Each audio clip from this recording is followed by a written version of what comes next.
Assalamualaikum warahmatullahi wabarakatuh. Perkenalkan, nama saya Aditya Budi Setiawan, calon guru penggerak angkatan kelima dari Kabupaten Pemalang. Dalam kesempatan kali ini, saya akan melakukan demonstrasi kontekstual berkaitan dengan praktik segitiga restitusi.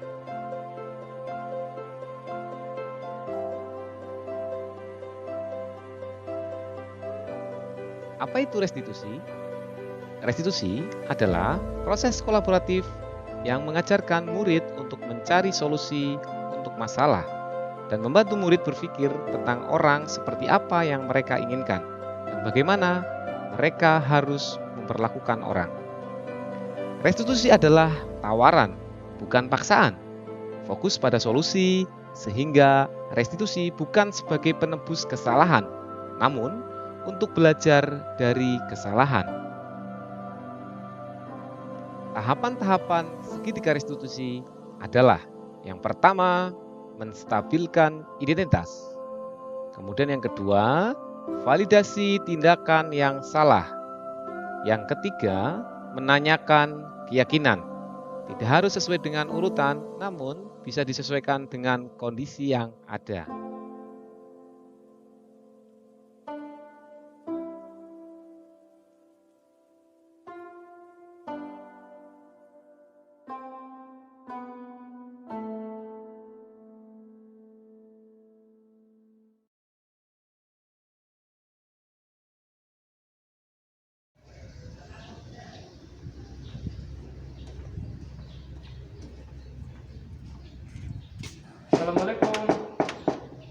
Assalamualaikum. Assalamualaikum. Waalaikumsalam. Silakan masuk, Mas. Ya, silakan duduk. Ya, Pak.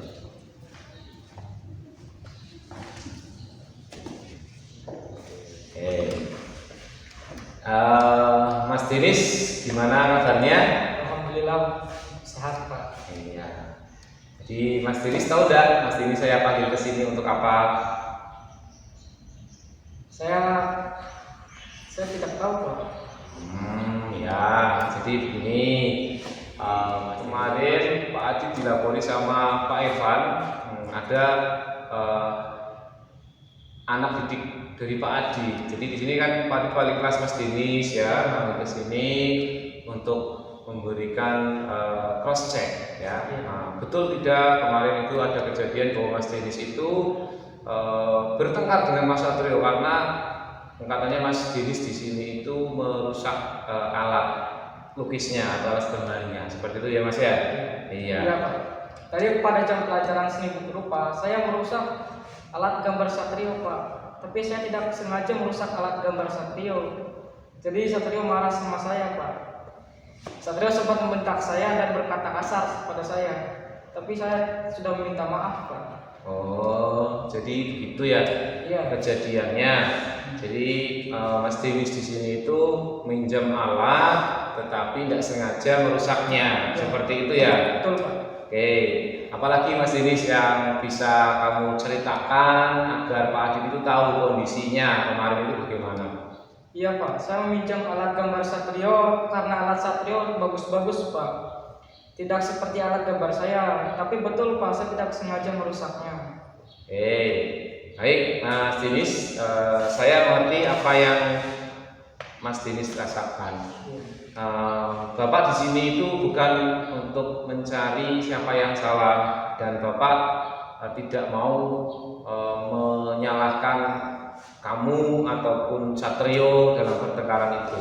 Jadi Pak Adit akan di sini bersama-sama kita menyelesaikan permasalahan yang ada pada Dinis dan Mas Satrio. Iya, gitu ya. Pak. Oke, baik. Jadi Pak Adit berdasarkan cerita Mas Dinis di sini sudah mengetahui dan juga sudah ikut merasakan bahwa Mas Dinis itu sebetulnya tidak sengaja ya untuk merusak ya alat dari gambar dari Mas Satrio. Iya, Pak. Oke, jadi begini, kita kemarin waktu awal pembelajaran kan sudah ada yang namanya kesepakatan belajar atau kita sudah mempunyai sebuah keyakinan kelas yang kita sudah sepakati bersama. menurut Mas Denis, keyakinan apa yang belum muncul dari kejadian yang kemarin sudah terjadi, Mas Denis? Kita harus bersikap baik dan menghargai orang lain, Pak. Ya, berarti kamu sudah yakin Ya, bahwa meyakini keadaan kamu harus bersikap baik dan menghormati orang lain. Sudah yakin ya? Oke. Jadi Mas Denis, menurut Mas Denis itu kamu harus bagaimana untuk menyelesaikan permasalahan itu, harusnya bagaimana Mas Denis? ya Pak, saya akan minta maaf dan memperbaiki alat gambar milik Satrio, Pak. Oke ya, bagus. Jadi saya harapkan juga seperti itu. Nanti sehabis ini Mas Denis itu ketemu sama Satrio dan meminta maaf dan mencoba memperbaiki alat gambar yang Mas Denis itu rusak. Begitu ya Mas Denis ya? Ya, Pak. Oke ya. Jadi begitu saja, nanti bisa langsung dilaksanakan sesegera mungkin ya. Ya. Mas Denis harus ketemu sama Mas Satrio. Begitu ya? Ya. Oke, terima kasih Mas Denis, bisa langsung menuju ke kelasnya.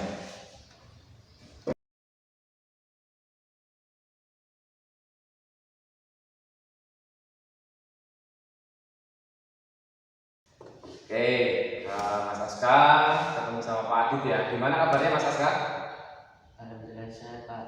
Ya. Kabarnya baik ya, keluarga di rumah juga baik? Baik, oke. Mas Aska, kamu tahu nggak saya panggil ke sini untuk apa? Iya tahu, Pak. Pak, tadi pada jam pelajaran adik saya main game sehingga tidak memperhatikan pelajaran.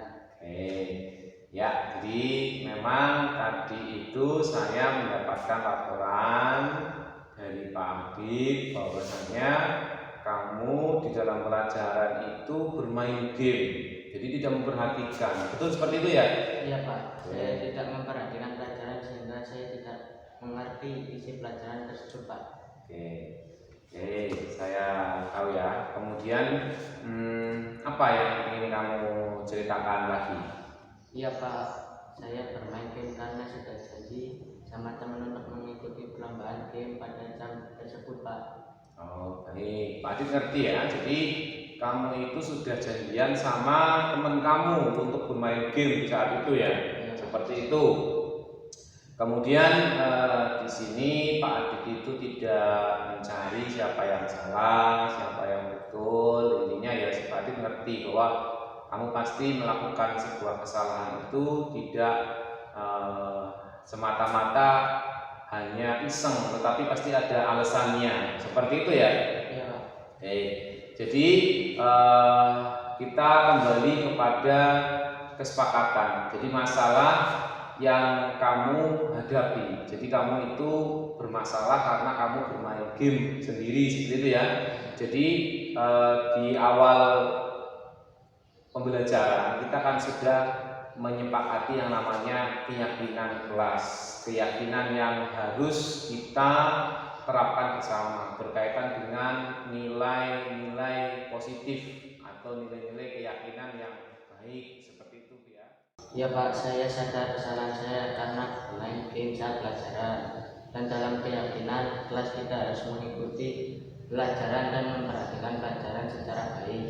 Oke, terima kasih ya Mas Aska.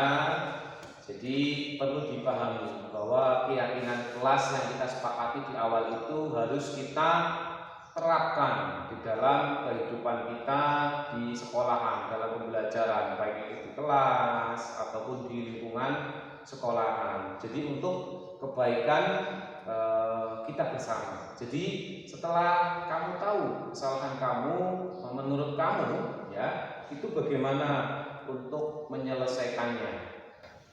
Ya, Pak, saya minta maaf dan tidak akan mengulangi lagi. Saya akan mengusulkan pada teman saya agar perlombaan tidak dilakukan pada saat jam pelajaran. Oke, jadi nanti kamu harus bilang ya sama teman kamu kalau misalkan ada lomba game, lomba permainan apapun itu jangan dilaksanakan pada saat kegiatan sekolah, jangan berbarengan gitu ya, kan bisa dilaksanakan setelah pulang sekolah, begitu ya Mas ya. Oke.